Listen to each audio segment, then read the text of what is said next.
അസ്സലാമു അലൈക്കും ഇത്താത്ത. ഞാനൊന്നും അറിഞ്ഞില്ലല്ലോ ഇത്ത. അറിഞ്ഞിരുന്നെങ്കിൽ എൻ്റെ ഇത്തയെ അയാൾക്ക് ചവിട്ടിയരിക്കാൻ ഇട്ടുകൊടുക്കില്ലായിരുന്നല്ലോ. ഞാൻ ആരെതിർത്താലും ഞാൻ എൻ്റെ ഇത്തയെ കൈപിടിക്കുമായിരുന്നു. മുഫീദയുടെ സ്വരത്തിൽ കുറ്റബോധവും അലിവും വിങ്ങി നിന്ന്. അയാളെ എൻ്റെ മുൻപിലെങ്ങാനും കണ്ടാലേ ആ നിമിഷം ഞാൻ അയാളെ കൊല്ലും. എൻ്റെ ഇത്തയെ ദ്രോഹിച്ചതിനെല്ലാം പകരം അയാളെ ഞാൻ വേദനിപ്പിക്കും. നിസാമിനോടുള്ള അമർഷം തീരാതെ പറയുമ്പോൾ അവളുടെ ആ മുഖം കനൽ പോലെ ചുവന്നിരുന്നു. അവളുടെ ഉള്ളിൽ ദേഷ്യം ആളിക്കത്തി. അതൊന്നും വേണ്ട മോളെ. ആക്രമിക്കപ്പെട്ടവൻ്റെ പ്രാർത്ഥന എൻ്റെ റബ്ബ് സ്വീകരിക്കുക തന്നെ ചെയ്യും. അയാൾക്കുള്ള ശിക്ഷ പടച്ചോ നടപ്പിലാക്കി തുടങ്ങിയിരിക്കുന്നു. അതിൻ്റെ ആദ്യ പടിയായിരിക്കാം അയാൾക്കിപ്പോൾ സംഭവിച്ച അപകടം പോലും. എന്നോട് ചെയ്തതിനെല്ലാം അയാൾ അനുഭവിക്കുക തന്നെ ചെയ്യും. റസിയ ഉറപ്പോടെ മുഫീദയോട് പറഞ്ഞു. മാങ്ങ ജ്യൂസ് അടിച്ച് ഗ്ലാസ്സിലേക്ക് പകർന്നവൾ മുഫീദയ്ക്ക് നൽകി. മുഫീദ ജ്യൂസ് കുടിച്ച ശേഷം ഗ്ലാസ് വാങ്ങാനായി കൈനീട്ടിയ റസിയെ കടന്ന് സിങ്കിനടുത്തേക്ക് ചെന്ന് അവൾ തന്നെ ഇത് കഴുകി വെച്ചു. എന്തായാലേ ഇത്ത, ഇത്രയൊക്കായ സ്ഥിതിക്ക് ഇനി എന്താണ് ചെയ്യേണ്ടതെന്ന് എനിക്കറിയാം. ഇത്ത എത്ര നാൾ ഇവരുടെ ഔദാര്യത്തിൽ ഇവിടെ കഴിയും? നാളെ എൻ്റെ ഇത്തയും കുഞ്ഞും ഈ വീട്ടുകാർക്കൊരു ബാധ്യതയായിക്കൂടാ. എടുക്കാൻ എന്തെങ്കിലും ഉണ്ടെങ്കിലേ എടുത്ത് പുറപ്പെട്ടോളൂ. നമുക്ക് നമ്മുടെ വീട്ടിലേക്ക് പോകാം ഇത്ത. മുഫീദയുടെ കല്ല് പോലെ ഉറച്ച ശബ്ദം കേട്ട് റസിയൊന്ന് നെട്ടി. അവൾ നെട്ടലോടെ മുഫീദയെ നോക്കി. സ്വന്തം വീട്ടിലേക്ക് പോകുന്നതിനുള്ള വെറുപ്പിനേക്കാൾ കൂടുതൽ ഈ വീട്ടിലുള്ളവരെ പിരിയേണ്ടി വരുമെന്നുള്ള അവസ്ഥയോർത്തും അവൾക്ക് ഒരു നോവ് തോന്നി. മുഫീദയോട് ഇനിയെന്ത് പറയുമെന്ന് അറിയാതെ റസിയ നിന്നു. ഇത്ത, ഞാൻ പറഞ്ഞത് ഇത്ത കേട്ടില്ലേ? ചെറുക്കുന്നത്ത് തറവാട്ടിൽ പിറന്ന റസിയയ്ക്ക് ഇങ്ങനെ ഏതോ ഒരു വീട്ടുകാരുടെ ഔദാര്യത്തിൽ കഴിയേണ്ട ഗതികേടൊന്നും വന്നിട്ടില്ല. വീട്ടിൽ നിന്ന് പുറത്താക്കാൻ മാത്രം ഒരു തെറ്റും എൻ്റെ ഇത്ത ചെയ്തിട്ടില്ലെന്ന് എനിക്കറിയാം. ഉപ്പയോട് ഞാൻ പറഞ്ഞ് മനസ്സിലാക്കിക്കോളാം. ഇത്ത ഇവരോടൊക്കെ യാത്ര പറഞ്ഞ് എൻ്റെ കൂടെ വാ ഇത്ത, നമ്മുടെ വീട്ടിലേക്ക് പോവാം. മുഫീദ അവളുടെ കൈ പിടിച്ച് വലിച്ചതും റസിയ ആ കൈ വേർപ്പെടുത്തി. നമ്മുടെ വീട്ടിലേക്കോ? അത് ചോദിക്കുമ്പോൾ നോവ് തുളുമ്പി നിൽക്കുന്ന ചിരി അവളുടെ ചുണ്ടിലേക്ക് വന്നു. അവൾക്കറിയാം ആ വീട്ടിലേക്ക് തിരികെ ചെന്നാൽ തന്നെ കാത്തിരിക്കുന്നത് ഒരു 100 ശാപവാക്കുകളായിരിക്കുമെന്ന്. വാക്കുകൾ കൊണ്ട് കുത്തിക്കീറി മുറിവാക്കി ചോര ഒഴുക്കി കഴിയും തൻ്റെ ഉമ്മ. അതിനെ അവർക്ക് പ്രത്യേകം എടുക്കുന്നുണ്ട്. അവർ തൻ്റെ പെറ്റുമ്മ തന്നെയാണോ എന്ന് പലപ്പോഴും ചിന്തിച്ചു പോകാറുണ്ട് റസിയ. മുഫി, അതെൻ്റെ വീടല്ല മുഫി. ആ വീടും വീട്ടുകാരും എൻ്റെ സ്വന്തവുമല്ല. ചെറുക്കുന്നത്ത് വീട്ടിലുള്ളവർക്ക് ഈ റസിയ ആരുമല്ല. അവർക്ക് എന്നോട് അല്പം കൂടി സ്നേഹമുണ്ടായിരുന്നെങ്കിൽ അവരെൻ്റെ ജീവിതം തല്ലിക്കുഴിക്കാൻ വിലയുറപ്പിച്ച് ആ ചെകുത്താൻ്റെ മുൻപിലേക്ക് ഇട്ടുകൊടുക്കുമായിരുന്നു.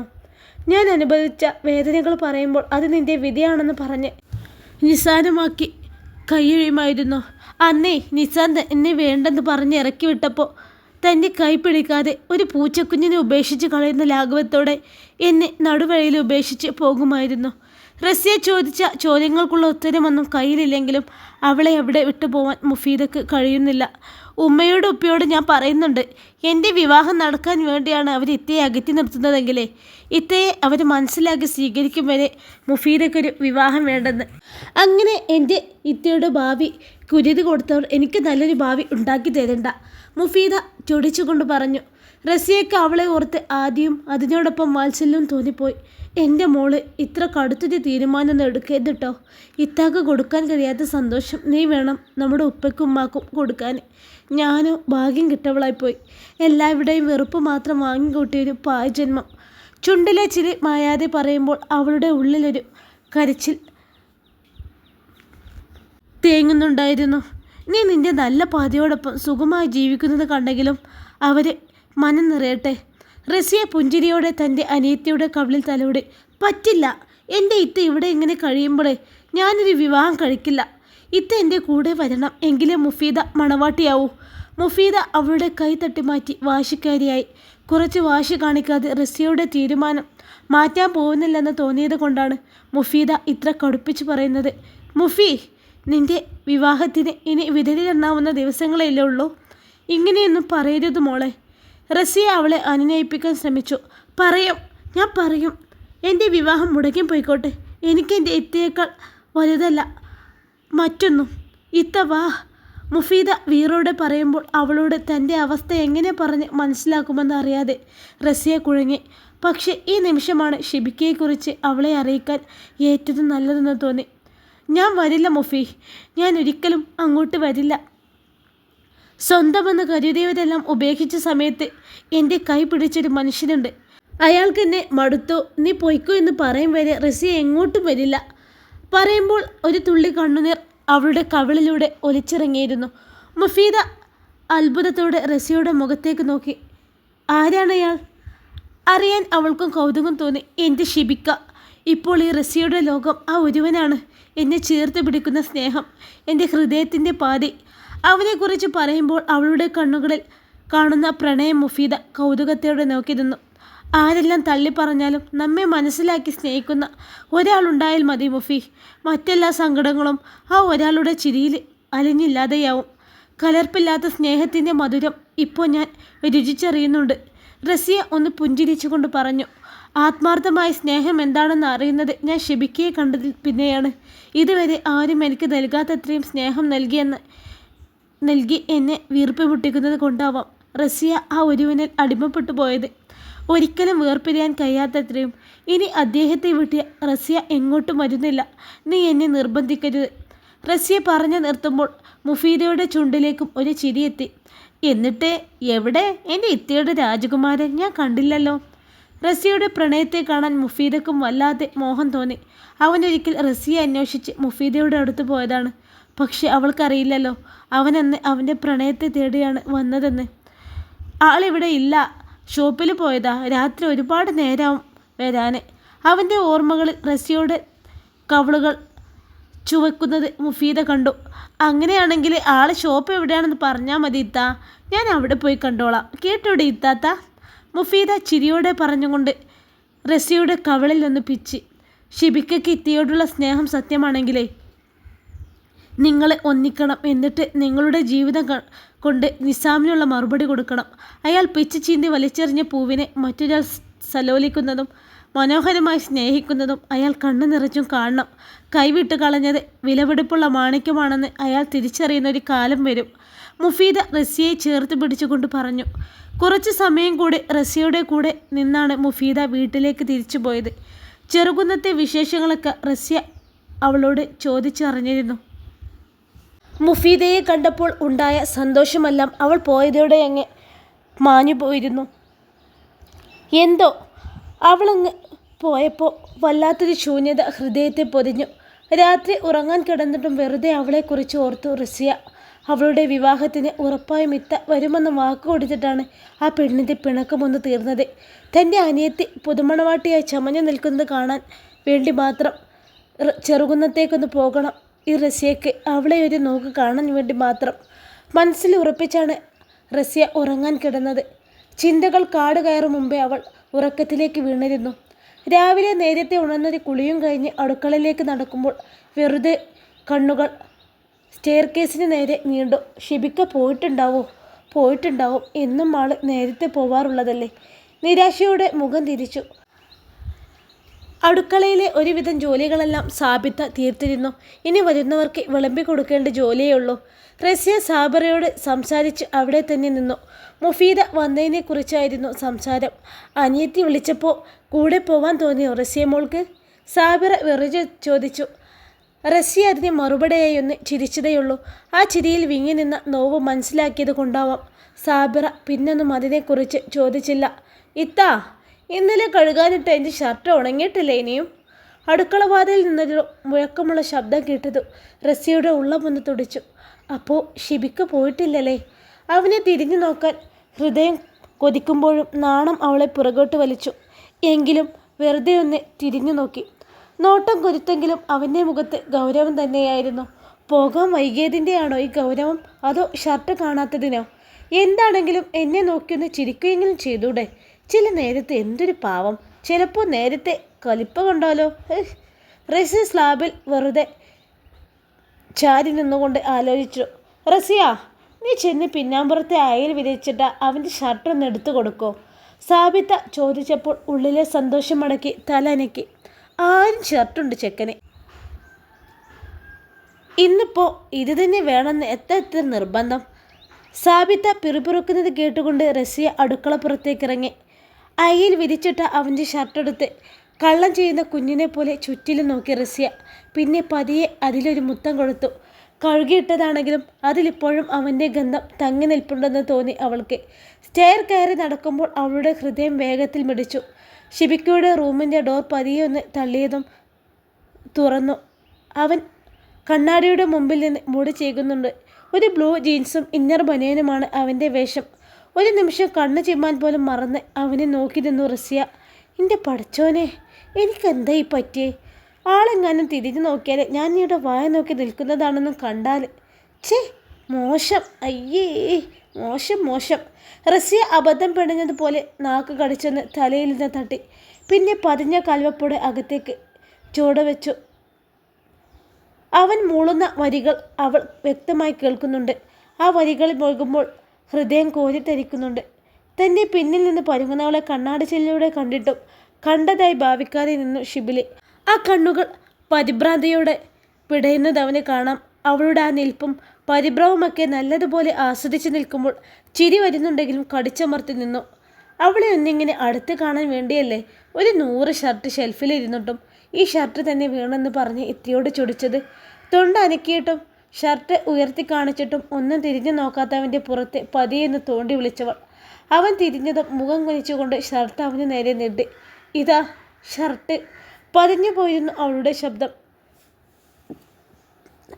അത്രയും നേരം അവളെ വായി നോക്കി നിന്നവൻ എത്ര പെട്ടെന്നാണ് ചിരി മറച്ച മുഖത്ത് ഗൗരവം വരുത്തിയത്. പാവമാണെൻ്റെ പെണ്ണ്. എന്നാലും അവളെ ഇങ്ങനെ വട്ട് കളിപ്പിക്കാനും രസമാണ്. ഇതിങ്ങനെ ഇടാനോ? അയൺ ചെയ്യണ്ടേ? അയൺ ചെയ്ത് തരുന്നില്ലേ? എന്തോ അവളെ ഇങ്ങനെ അടുത്ത് പിടിച്ചു നിർത്താൻ തോന്നുകയാണ്. എപ്പോഴും ഈ പെണ്ണ് തൻ്റെ അരികിൽ വേണമെന്ന് തോന്നുകയാണ്. അവളെ കാണാൻ വേണ്ടിയല്ലേ മനഃപൂർവ്വം എന്നെ വൈകി എണ്ണീറ്റത് പോലും. പറഞ്ഞു തീരും മുമ്പേ അതുമായി പുറത്തേക്ക് നടക്കാനൊരുങ്ങിയ റസിയുടെ കയ്യിലൊരു പിടി വീണിരുന്നു. എങ്ങോട്ടാ നീ ഓടുന്നതേ? ഇവിടെ നിന്ന് അയൺ ചെയ്താൽ മതി. അവനെ ഒന്ന് മുഖമുയർത്തി നോക്കി അവൾ അയൺ ബോക്സ് എടുത്ത് ടേബിളിന് നേരെ നടന്നു.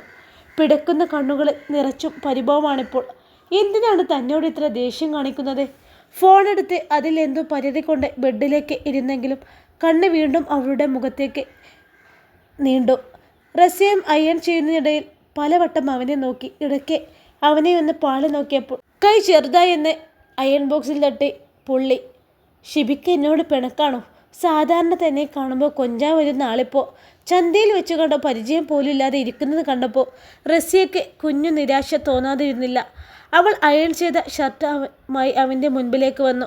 ഷിബിലി ബെഡിൽ നിന്ന് ഉയർന്ന് 2 കൈയും വിടർത്തിയൊരു നിൽപ്പായിരുന്നു. റസിയ കണ്ണു മിഴിച്ച് അവനെ നോക്കി. അവനെന്താണെന്ന് ഉദ്ദേശിക്കുന്നതെന്ന് ആദ്യം മനസ്സിലായില്ല. കുഞ്ഞു കുട്ടിയെപ്പോലെ ഷർട്ട് ഇട്ട് കൊടുക്കാൻ വേണ്ടി അവൻ മുഖം കൊണ്ട് കാണിച്ചതും റസിയ കുറുമ്പോടെ അവനെ കൂർപ്പിച്ചിട്ട് നോക്കി. അവൻ കുസൃതിയോടെ കണ്ണ് ചിമ്മി കാണിച്ചു. റസിയയ്ക്ക് ചിരി വന്നെങ്കിലും ചിരിക്കാതെ അവനെ ഷർട്ട് ധരിപ്പിച്ചു. ഇന്നലെ അനിയത്തി വന്നൂലേ?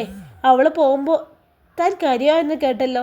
അതുകൊണ്ടാണോ ഇന്ന് മുഖത്തിനിത്ര വാട്ടം? അനിയത്തിയെ കണ്ടപ്പോൾ നമ്മളെയൊക്കെ വേണ്ടതായി കാണൂല്ലേ? കൂടെ പോവാൻ തോന്നിക്കാണും. പരിഭവത്തോടെയുള്ള അവൻ്റെ സംസാരം കേട്ടിട്ടും റസിയൊന്നും മിണ്ടിയില്ല. അതൊന്നും കേൾക്കാത്ത മട്ടിൽ അവനിൽ നിന്ന് അല്പം വിട്ടുനിന്ന് ബട്ടൺസ് ഓരോന്നും ഇട്ടുകൊടുത്തു. ഡീ! അവളുടെ കയ്യിൽ പിടിച്ച് തന്നിലേക്ക് ചേർത്ത് കൊണ്ടവൻ വിളിച്ചു. റസിയ അവൻ്റെ നെഞ്ചിൽ ചേർന്ന് മുഖമുയർത്തി അവനെ നോക്കി. ഷിബിലി അവളുടെ മുഖം കൈക്കുമ്പിളിലെടുത്തു. ഇന്നലെ അനിയത്തി വന്നു. ഇനി പതിയെ പതിയെ നിന്നോട് ക്ഷമിച്ച് നിൻ്റെ വീട്ടുകാർ ഓരോരുത്തരായി വരുമായിരിക്കും. അവർ നിന്നെ തിരികെ വിളിച്ചാൽ എന്നെ കളഞ്ഞേച്ച് നീ അവരെ കൂടെ പോവൂ കുഞ്ഞോളെ? കൊച്ചു കുഞ്ഞിൻ്റെ നിഷ്കളങ്കതയോടെയുള്ള അവൻ്റെ ചോദ്യം റസിയയുടെ ഹൃദയത്തിൽ കൊളുത്തി നിന്നു. റസിയ ഒരു നിമിഷം അവനെ തന്നെ നോക്കി. ഈ കാണുന്ന ശരീരത്തിനുള്ളിൽ മാടപ്രാവിനെ പോലൊരു ഹൃദയമാണെന്ന് അവൾ ഓർത്തു. ഷിബിക്ക ഇങ്ങനെയാണോ എന്നെക്കുറിച്ച് കരുതിയത്? ഈ റസിയെക്കുറിച്ച് ഇങ്ങനെയൊക്കെയാണോ വിചാരിച്ചു വെച്ചത്? വിധി എനിക്ക് നൽകിയ ഏറ്റവും വിലപിടിപ്പുള്ള സമ്മാനമാണ് നിങ്ങളും നിങ്ങളുടെ സ്നേഹവും. ഈ സ്നേഹം കണ്ടില്ലെന്ന് നടിച്ചു പോകാൻ മാത്രം ദുഷ്ടയൊന്നും അല്ല കേട്ടോ റസിയ. ചുണ്ടിലെ പുഞ്ചിരി മായാതെ തന്നെ അവൾ പറഞ്ഞു. കണ്ണിമ ചിമ്മാതെ അവളെ തന്നെ നോക്കി നിൽക്കുകയായിരുന്നു ഷിബിലി. എല്ലാവരും എന്നെ തള്ളിപ്പറഞ്ഞ് തനിച്ചാക്കിയപ്പോൾ ഈ നിമിഷം ഞാനെന്ന് മരിച്ചു വീടുന്നെങ്കിൽ എന്ന് ചിന്തിച്ചപ്പോൾ ആ സമയങ്ങളിലൊക്കെയും ഈ ഭൂമിയിൽ എന്നെ പിടിച്ചു നിർത്തിയത് എൻ്റെ കുഞ്ഞും പിന്നെ നിങ്ങളെനിക്ക് വെച്ച് നീട്ടിയ ഈ സ്നേഹവും മാത്രമാണ്. നിങ്ങളെന്നെ സംരക്ഷിച്ചല്ലായിരുന്നെങ്കിൽ ഈ റസി എന്ന് ഇല്ലായിരുന്നു മനുഷ്യ. മരണം കൊണ്ടല്ലാതെ പിന്നെ ഞാൻ എങ്ങനെ നിങ്ങളിൽ നിന്ന് വേർപ്പെടും? നിങ്ങളെനിക്ക് നൽകിയതിന് പകരമായി എൻ്റെ പ്രാണനിൽ കുറഞ്ഞ് മറ്റെന്താണ് ഞാൻ നിങ്ങൾക്ക് നൽകേണ്ടത്? തൻ്റെ മുൻപിൽ നിൽക്കുന്ന കുഞ്ഞു പെണ്ണ് പറയുന്നത് കേട്ട് അവൻ്റെ ഹൃദയം തുളുമ്പിപ്പോയി. അയ്യോ മതി, ഇതെങ്ങോട്ടാ പറഞ്ഞു പോകുന്നേ? ഇത്രയൊക്കെ പറയാൻ അറിയാഞ്ഞിട്ടാണേ നിന്നോട് വല്ലതും ചോദിക്കുമ്പോൾ മുക്കിയും മൂളിയും മാത്രം മറുപടി തരുന്നത്. കുറുമ്പോടെ പറഞ്ഞവൻ അവളെ ഒന്ന് നെഞ്ചിലേക്ക് ഒതുക്കി പിടിച്ച് നെറ്റിയിൽ അമർത്തി ഒന്ന് ചുംബിച്ചു. ഈ ബൊമ്മക്കുട്ടിയെ ഇങ്ങനെ നെഞ്ചോട് ഒതുക്കി പിടിച്ച് ഈ മുറിയിൽ ഈ ബെഡിൽ കിടക്കണം. പുലരിവോളം അവളുടെ കിസ്സുകൾക്ക് കാതോർക്കണം. അത് എൻ്റെ ഒരു ആഗ്രഹമാണ്. അതിന് അവളുടെ കഴുത്തിൽ തൻ്റെ മഹർ വീഴണം. അതിന് ഇനിയും കാത്തിരിക്കേണ്ടി വരുമല്ലോ എന്ന് ഓർക്കുമ്പോഴേ റസിയ അവനിലേക്ക് വീണ്ടും ഒന്ന് ഒട്ടി നിന്ന് പോയി. രാവിലെ തന്നെ ഇങ്ങനെ ഒട്ടി നിന്ന് നീ എന്നൊരു പീഡകനാക്കുവടി? ഒരു കള്ളച്ചിരിയോടെ അവൻ ചോദിച്ചതും റസിയ അവൻ്റെ കയ്യിൽ നിന്നും അടർന്നു മാറി. ഉലഞ്ഞു വീണ തട്ടം നേരിയിട്ട് അവൻ്റെ നേരെ നോക്കുമ്പോൾ അവളുടെ മുഖത്തിന് നാണത്തിൻ്റെ ചുവപ്പായിരുന്നു. ഷിബിലി ഷെൽഫ് തുറന്ന് അതിൽ നിന്നൊരു കവറെടുത്ത് അവളുടെ അടുത്തേക്ക് വന്നു. അവൻ എന്താണ് ചെയ്യുന്നതെന്ന് കൗതുകത്തോടെ നോക്കി നിൽക്കുകയായിരുന്നു റസിയ. അവൻ ആ കവർ അവളുടെ കയ്യിലേക്ക് വെച്ച് കൊടുത്തപ്പോൾ പെണ്ണിൻ്റെ കണ്ണുകൾ ഒന്നുകൂടി വലുതായി. ഇതെന്താ ഷിബിക്ക? അത് ശരി, കയ്യിലിരിക്കുകയല്ലേ, തുറന്നു നോക്കി എന്താണെന്ന് അവൻ സൗമ്യമായി പറഞ്ഞു. റസിയ ആവേശത്തോടെ അത് തുറന്നു. ഓരോ നിമിഷവും ഹൃദയം എങ്ങനെ പടപടാ എന്ന് പെരുമ്പറ കൊട്ടുകയാണ്. കവർ തുറന്നവൾ അതിനകത്തെ ബോക്സ് കയ്യിലെടുത്തു. ഫോൺ, ഇതാർക്കാ? ചെറുകിടപ്പോടെ ചോദിച്ചു. അവൻ അവളുടെ നേരെ പിരികം ഉയർത്തി. ആ കണ്ണുകൾ പറഞ്ഞത് ഇത് തനിക്കാണ് എന്നല്ലേ? ആ പാവം പെണ്ണിൻ്റെ ഹൃദയം സന്തോഷം കൊണ്ട് കുതിച്ചുയർന്നു. മിടിച്ച് അതിപ്പോൾ പൊട്ടിപ്പോകുമോ? നിമിഷനേരം കൊണ്ട് എന്തിനോ അവളുടെ കണ്ണുകളിൽ കണ്ണുനീർ ഇടം പിടിച്ചു. അതേസമയം തന്നെ കുഞ്ഞു ആശങ്കയും തോന്നി അവൾക്ക്. ഐഷുമ്മയും സാബിത്വയൊക്കെയത് കാണില്ലേ? നിക്കാഹ് കഴിയാതെ ഷിബിക്ക തനിക്ക് ഫോൺ മേടിച്ച് തന്നെന്നറിഞ്ഞാൽ അവർക്ക് എന്നോട് ദേഷ്യം തോന്നുമോ? ആ തലക്കകത്ത് പലവിധ ചിന്തകൾ കുമിഞ്ഞു തൂടി. ഫോണിലേക്ക് നോക്കി മൗനമായി നിൽക്കുന്നവളുടെ താടിത്തുമ്പിൽ പിടിച്ച് ഉയർത്തി അവനെ. എന്തേ, ഇഷ്ടായില്ലേ കുഞ്ഞോളെ? ചിരിയോടെ തിരിക്കി അവൻ. റസിയ അവനെ മുഖമുയർത്തി നോക്കി. ആ കണ്ണിലെ നനവ് ഷിബിലി കാണുകയും ചെയ്തു. ഷിബിക്ക, എന്തിനാ എനിക്കിപ്പോൾ ഫോണ്? ഞാൻ ഫോൺ അധികം ഉപയോഗിക്കാറില്ലല്ലോ. ആവശ്യമുണ്ടെങ്കിൽ ഇവിടെ സാബിത്തിയുടെ ഫോൺ ഇരിക്കല്ലേ. അതും ഇത്രയും വിലയുള്ളതൊന്നും എനിക്ക് വേണ്ടായിരുന്നു ഷിബിക്ക. പതിഞ്ഞൊരു ശബ്ദത്തിൽ അവൾ പറഞ്ഞു നിർത്തിയപ്പോഴേക്കും അവളുടെ കയ്യിലെ ബോക്സ് ഷിബിലി വലിച്ചു വാങ്ങിയിരുന്നു. വേണ്ടെങ്കിൽ വേണ്ട, ഇഷ്ടം കൊണ്ടൊന്ന് വാങ്ങിച്ചു തന്നതാടോ. അതിങ്ങ് തിരിച്ചെടുത്ത പ്രശ്നം തീർന്നില്ലേ? നീ ചെറുകുന്നത്തെ നജീബിൻ്റെ മോളാണെന്ന് ഞാൻ മറന്നുപോയി. ചിലപ്പോൾ ഞാൻ തരുന്ന ഈ ചെറിയ ഗിഫ്റ്റൊന്നും കണ്ണിൽ പിടിക്കില്ലായിരിക്കും നിനക്ക്. ദേഷ്യത്തോടെ പറയുന്നതിനെ കേട്ട് സ്തംഭിച്ചു പോയി റസിയ. ചെറുകുന്നത്തെ നജീബിൻ്റെ മോൾക്ക് ഇത്രയും വലിയൊരു സമ്മാനം ഇതുവരെ കിട്ടിയിട്ടില്ലെന്ന് പറയാൻ കഴിയാതെ തരിച്ചു പോയിരുന്നു അവളുടെ നാവ്. ഷിബിലി ചവിട്ടിത്തുള്ളി ആ ബോക്സ് എടുത്തതുപോലെ തിരിച്ചു വെച്ചുകൊണ്ട് ഷെൽഫ് അമർത്തി അടിച്ചു. റസിയ ആ നിൽപ്പിൽ നെട്ടിപ്പോയി. അവൻ്റെ മുഖത്ത് സങ്കടം എടുത്തു കാട്ടുന്നുണ്ട്. അങ്ങനെ പറയാൻ തോന്നിയ നിമിഷത്തെ ശപിച്ചു പോയി റസിയ. ഷിബിക്ക, ഞാൻ അങ്ങനെയൊന്നും ഉദ്ദേശിച്ചില്ല പറഞ്ഞത്. അവൻ എന്തോ പറയാൻ ഒരുങ്ങിയതും അവൻ കൈനീട്ടി തടഞ്ഞു. റസിയയുടെ തൊണ്ടയോളം കരച്ചിൽ വന്ന് ശ്വാസം കനത്തു. വേണ്ട, നീ ഒന്നും പറയണ്ട. പാത്തും പരിങ്ങും നീ സാബിത്തിയുടെ ഫോണെടുത്ത് എനിക്ക് മെസ്സേജ് ഇടേണ്ടല്ലോ എന്നോർത്തു. ജോലി തിരക്ക് കൊണ്ട് തല പെരിക്കും ഇടയ്ക്ക് നിന്നെയെന്ന് വിളിച്ച് സംസാരിച്ച് മനസ്സ് ശാന്തമാക്കാനൊക്കെ കൊതിച്ചു പോയി. അതാണ് എൻ്റെ തെറ്റ്. ഇനി നീ ഒന്നും പറയണ്ട, നീ പൊയ്ക്കോ. പരിഭവത്തോടെ പറയുന്നവൻ്റെ ശബ്ദം വല്ലാതെ ഉയർന്നിരുന്നു. റസിയുടെ പിടക്കുന്ന കണ്ണുകളും മിടിപ്പേറുന്ന നെഞ്ചവും വിറക്കുന്ന ചുണ്ടുകളും നെഞ്ചിൽ വല്ലാത്തൊരു നോവുണർത്തിയതും അവൻ തല കുടഞ്ഞ് തിരിഞ്ഞ് മുൻപോട്ട് നടക്കാൻ തുടങ്ങി. തൊട്ടടുത്ത നിമിഷം തന്നെ അവൻ്റെ പുറത്തേക്ക് അവൾ പാഞ്ഞു വന്നു. ഷിബിലിയുടെ കാലുകൾ നിശ്ചലമായി. കണ്ണുകൾ ഇറുക്കെ പൂട്ടി തിരിഞ്ഞു നോക്കിയതെയാണ് നിൽപ്പെങ്കിലും തൻ്റെ പിറകിൽ അവൾ കരയുകയാണെന്ന് അവൻ അറിഞ്ഞു. ഷിബിലി പുഞ്ചിരിയോടെ തിരിഞ്ഞു. കുഞ്ഞോളെ വിളിക്കുമ്പോൾ പ്രണയം തുളുമ്പി അത്ര നേർത്തു പോയിരുന്ന അവൻ്റെ ശബ്ദം. റസിയ അവൻ്റെ നെഞ്ചിലേക്ക് മുഖമമർത്തി. എനിക്ക് ഇഷ്ടമല്ലാഞ്ഞിട്ടൊന്നും അല്ല ഷിബിക്ക. നിങ്ങളെനിക്ക് ഒരു കുഞ്ഞു പൂവ് തന്നാൽ പോലും റസിയ അത് ഹൃദയത്തോട് ചേർത്ത് വെക്കും. ഇതിപ്പോൾ നിൽക്കാൻ കഴിയാതെ ഐഷുമ്മ എന്തെങ്കിലും പറഞ്ഞാലോ എന്നൊക്കെ ഓർത്താ ഞാൻ. എന്നോട് മിണ്ടാതിരിക്കല്ലേ ഷിബിക്ക. നിങ്ങൾ പിണങ്ങിയാൽ ഹൃദയം പൊട്ടും പോലെ വേദനയാണ് എനിക്ക്. ചങ്ക് പൊട്ടിയതുപോലെ വിങ്ങിക്കരിഞ്ഞു ആ പെണ്ണ്. എന്തിനോ ഷിബിലിയുടെ കണ്ണുകളും നനഞ്ഞു. അവൾ കരയുന്നത് മാത്രം സഹിക്കില്ല അവനെ. സോറി ഡി, ഞാൻ പെട്ടെന്ന് ഒരുപാട് ആഗ്രഹിച്ച് വാങ്ങി തന്നതല്ലേ. നീ വേണ്ടെന്ന് പറഞ്ഞപ്പോൾ വേദനിച്ചോടി നിനക്ക്? അതും പറഞ്ഞ് ഷിബി അവളുടെ തലയിൽ തലോടി. മുഫീദ ഒരുങ്ങി പുറത്തേക്ക് ഇറങ്ങി വരുന്നത് കൊണ്ടാണ് സെഫിയ അവളുടെ അടുത്തേക്ക് വന്നു. ഇന്ന് ക്ലാസ് ഇല്ലല്ലോ, പിന്നെ നീ എങ്ങോട്ടാ മുഫീദ ഒരുങ്ങിക്കിട്ട് പോകുന്നത്? കടിച്ചു കീറും പോലത്തെ ശോര്യമായി തൻ്റെ മുൻപിൽ നിൽക്കുന്ന ഉമ്മയെ നോക്കി പുച്ഛത്തോടെ എന്ന് ചിരികൊട്ടി അവൾ. അവളുടെ ഭാവം സെഫിയെ കൂടുതൽ ചൊടിപ്പിച്ചു. മുഫി, നീ എന്താ ആളെ കളിയാക്കുക? കുറച്ച് ദിവസം കൂടി കഴിഞ്ഞാൽ അന്യ വീട്ടിൽ ചെന്ന് കയറേണ്ട പെണ്ണാണ് നീ. പെൺകുട്ടികൾക്ക് കുറച്ച് അടുക്കോ ഒതുക്കൊക്കെ വേണം കേട്ടോ, അല്ലെങ്കിൽ കൊറ്റം മുഴുവനും തള്ളമാരെ നെഞ്ചത്തേക്കാവും. ഇനി ഇന്നലെ ഒരുപാട് വൈകിയാണ് വീട്ടിൽ വന്നത്. ചോദിച്ചപ്പോൾ ഒന്നും മിണ്ടാതെ നീ അറയിൽ കയറി കതക് കൊട്ടിയടിച്ചു. ഇന്നിപ്പോൾ നേരത്തെ ഒരുങ്ങി കെട്ടി പോകുന്നു. അല്ല, എന്താ നിന്റെ ഉദ്ദേശം? ആരെ കാണാനായിട്ട് നീ പോകുന്നത്? അതും ചോദിച്ചുകൊണ്ട് സെഫിയ അവളുടെ കൈത്തണ്ടയിലൊന്ന് അമർത്തിപ്പിച്ച്. മുഫീദ കൈ കുടഞ്ഞുകൊണ്ട് സെഫിയെ തുറച്ചു നോക്കി. എന്താടി, നീ എന്നെ നോക്കി ദയിപ്പിക്കുവാണോ? സെഫിയ അവളുടെ തോളിൽ ചെറുതായെന്ന് അടിച്ചു. ആ, ചിലപ്പോൾ ദയിപ്പിച്ചെന്നിരിക്കും. മുഫീദ കൈത്തണ്ടയിൽ ഒഴിഞ്ഞുകൊണ്ട് പറഞ്ഞു. ഡി മൂദേവി, ഉമ്മാൻ്റെ നേരെ നാവുയർത്തിയാലുണ്ടല്ലോ. സെഫിയ അവളെ അടിക്കാനിരിങ്ങിയതും മുഫീദ ഉമ്മയുടെ കയ്യിൽ കയറി പിടിച്ചു. തൻ്റെ മക്കളിൽ നിന്ന് അങ്ങനെ ഒരു പ്രവൃത്തി ഒരിക്കലും പ്രതീക്ഷിക്കാതിരുന്ന സെഫിയ വിളറിപ്പോയി. പെറ്റുമ്മയാണല്ലോ എന്നോർത്ത ഇത്രയും സമയം ഞാൻ ക്ഷമിച്ചത്. ഇനി ചിലപ്പോൾ കാരണമില്ലാതെ നിങ്ങൾ എന്നെ തല്ലിയാലേ ഞാൻ വല്ലതും പറഞ്ഞു പോവും.